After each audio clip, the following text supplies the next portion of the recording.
हृदय हमारा जब अपवित्र होता है तो नकारात्मक सोचें फेंकता है, और जब पवित्र होता है तो सकारात्मक सोचें।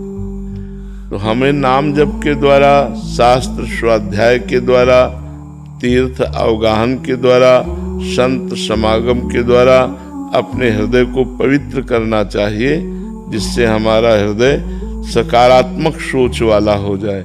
यदि सकारात्मक सोच वाला हो गया तो भारी से भारी दुख और विपत्ति में भी हम उसे सह करके आनंद पूर्वक पार कर सकते हैं। अगर नकारात्मक सोच रहा तो सुख सुविधा में भी वो नकारात्मक सोच लाकर हमें दुख दुविधा में फंसा देगा।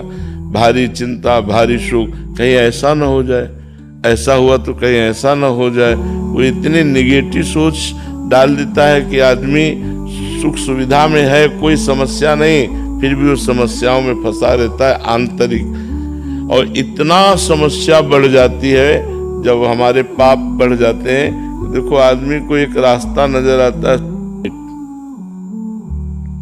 कितने लोग हैं जो अपने आप को नष्ट कर देते हैं। ये नकारात्मक सोच का परिणाम है।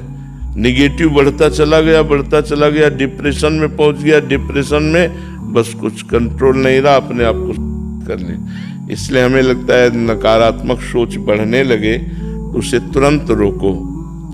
गंगा आदि पवित्र नदियों का अवगाहन करो, स्नान करो, पवित्र ग्रंथों का स्वाध्याय करो, संतों का संग करो, नाम जप करो। इससे आपका हृदय पवित्र हो जाएगा, और पवित्र हृदय में ही सकारात्मक पॉजिटिव सोच होती है।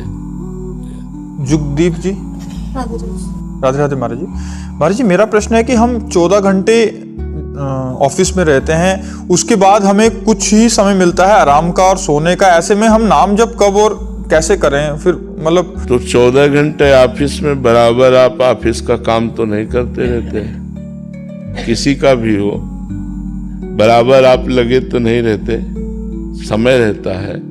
तो बीच में जो आपको खाली समय मिले उस समय आप राधा राधा राधा राधा काउंटर रख लीजिए, अंगूठी की तरह पहन लीजिए।